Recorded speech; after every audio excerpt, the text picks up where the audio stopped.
Et bonjour à toutes et à tous, bienvenue sur ma chaîne pour apprendre Unreal Engine 5 en français.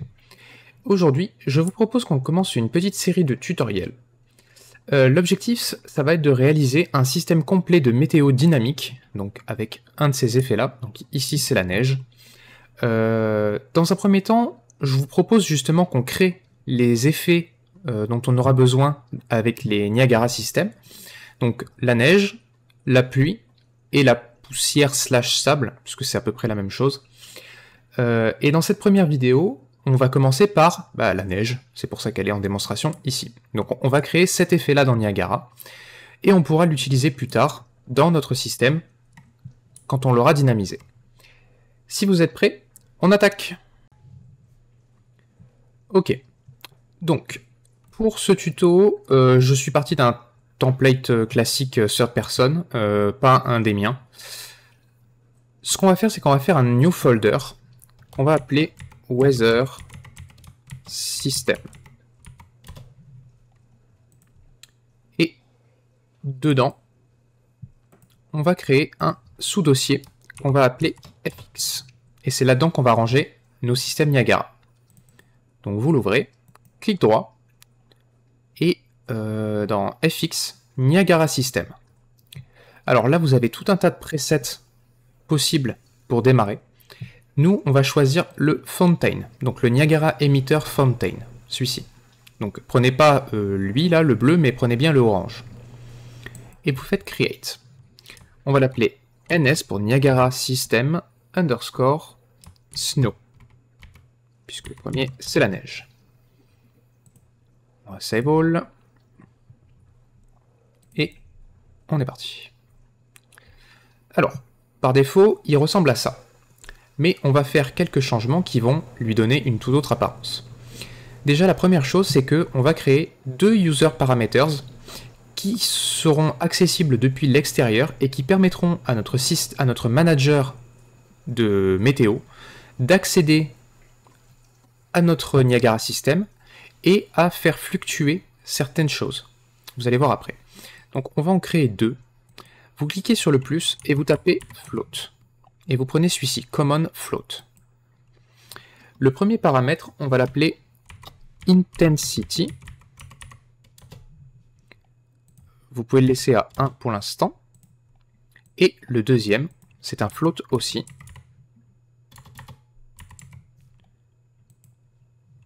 Cette fois-ci, c'est le Wind Intensity. Donc la force du vent. Et ça, c'est pareil, vous pouvez le laisser à 1 pour le moment. Save.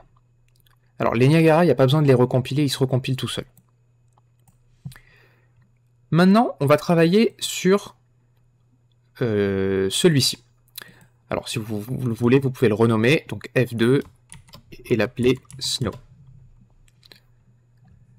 La première chose à faire, c'est venir dans les properties ici, et on va modifier pour passer en GPU Compute Sim. Ce sera plus puissant et moins gourmand en ressources. Et donc Calculate Bounds, vous passez en Fixed. Ça vous permet d'avoir ça. Ça crée une sphère autour de notre... autour de notre Niagara. Ensuite, la première chose qu'on va modifier, c'est le spawn rate, ici. Donc actuellement, on a un spawn rate à 90. Nous, on va vouloir qu'il venir sur du 3000 à peu près, pour que ce soit beaucoup plus dense, en fait.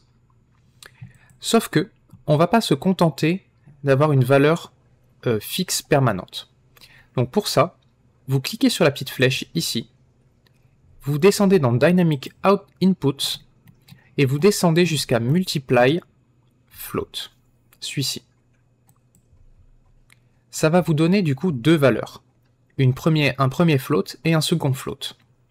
Ce qu'on va faire, c'est qu'on va mettre 3000 en valeur de base, et dans le B, vous allez cliquer sur la petite flèche ici, et vous allez taper Intensity. Et ça va vous appeler vos user parameters. Donc nous, celui qui nous intéresse ici, c'est l'intensity tout court. enregistré. À quoi ça sert de faire ça? C'est très simple.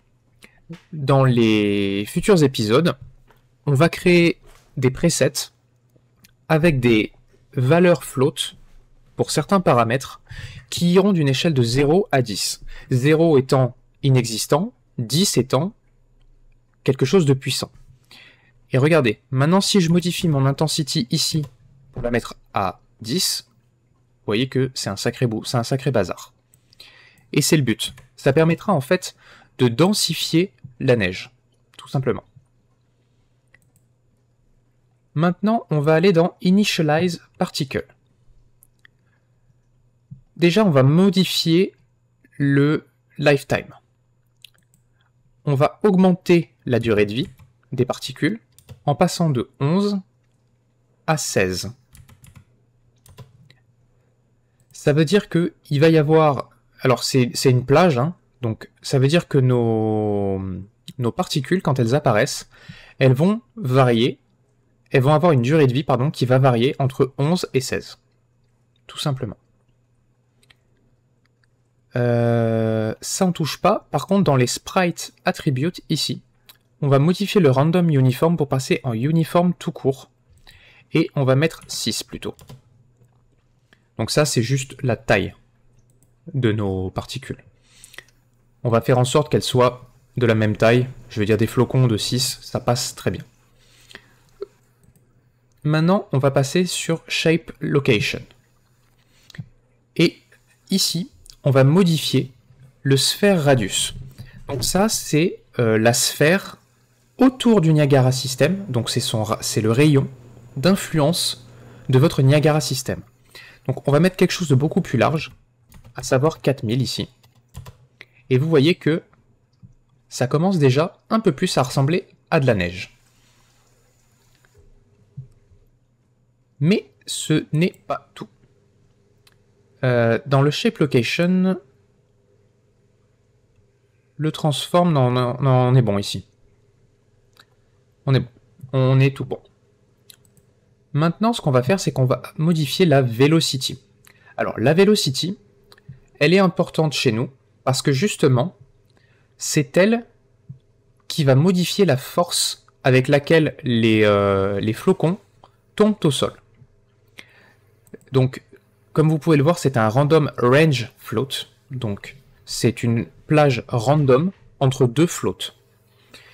Par contre, là, actuellement, on s'en rend pas bien compte, mais en fait, nos Niagara System, ce qu'ils font, c'est qu'ils vont vers le haut, puis ils redescendent.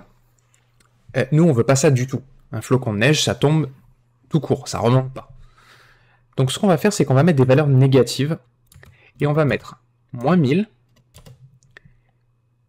et en maximum, on va mettre moins 850. Et comme vous pouvez le voir dans l'aperçu à gauche, maintenant, on a vraiment des flocons qui tombent de manière linéaire vers le sol. Et c'est exactement ce qu'on voulait. Par contre, je trouve que des flocons qui tombent raides comme des piquets, c'est pas très réaliste. Donc ce qu'on va faire, c'est qu'on va utiliser ici le Cone Angle pour donner une sorte de mouvement dans la chute du flocon. Vous allez voir ça tout de suite. Là, on est à 32, et si je passe à 90, vous voyez que mes flocons, au lieu de tomber tout droit comme ça, ils ont un espèce de mouvement de flottement de gauche à droite. Et c'est exactement ce qu'on recherche.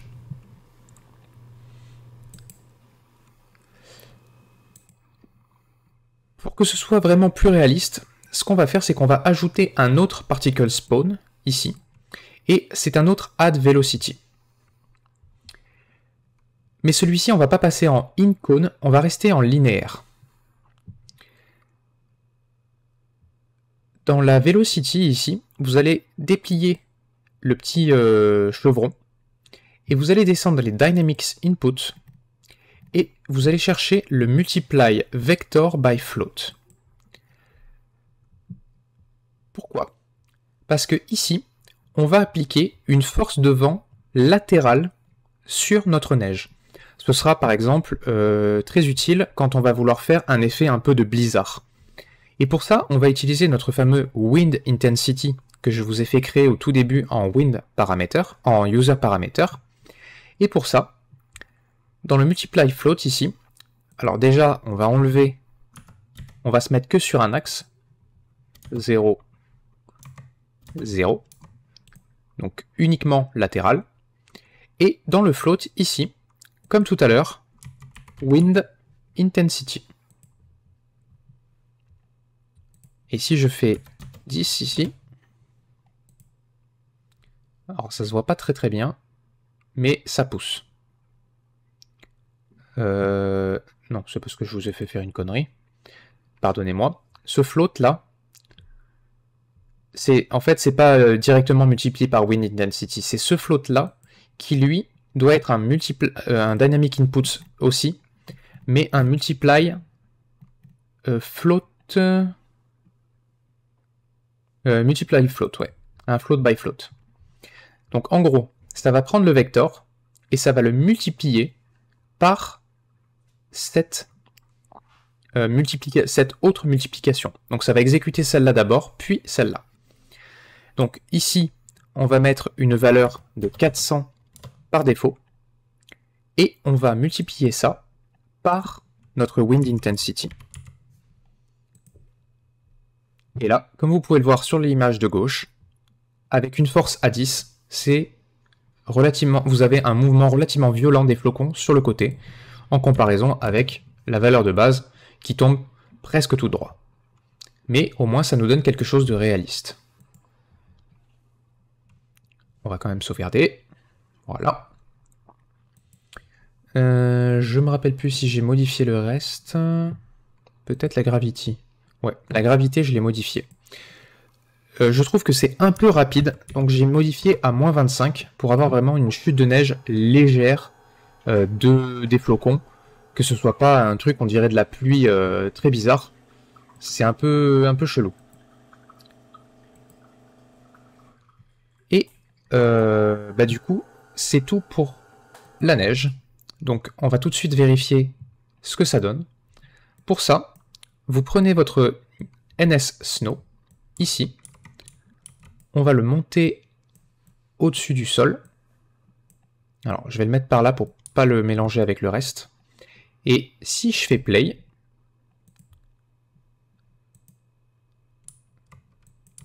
qu'est-ce qui se passe?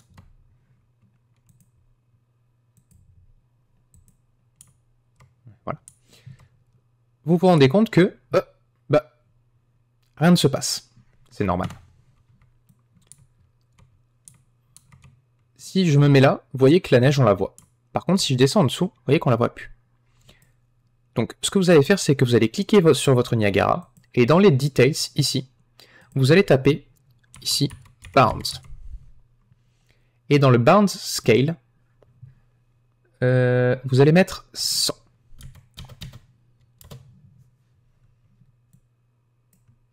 Et maintenant, vous voyez que j'ai bien la neige ici. Si je fais play, j'ai mes flocons de neige. Tout simplement. En gros, faut considérer que la boîte de le bounds, c'est une plage de hauteur qui était relativement courte puisqu'elle faisait que 1. Là, au moins, on est sûr d'être touché par les flocons qui tombent.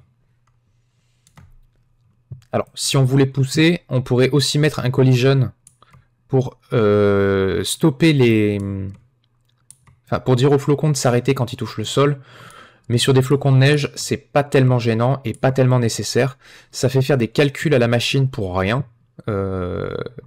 Puisque de toute façon, on verra ça avec un covering du sol plus tard, pour recouvrir avec une surface de neige en fait. Si vous voulez voir en mode blizzard, vous cliquez sur votre NS Snow qui est dans le monde. Vous pouvez modifier l'intensity par exemple, en passant à 5. Donc là, si je me mets en jeu, je vais me mettre en plus grand. Voilà. Vous voyez qu'on a vraiment beaucoup de flocons de neige qui commencent à nous tomber dessus. Et si je veux pousser le vis avec une force de vent, je vais me mettre à 5 aussi. Après, vous le voyez déjà dans l'éditeur, hein, mais du coup, vous voyez que là, j'ai la neige qui me souffle dans la tronche. Ou là, dans mon dos.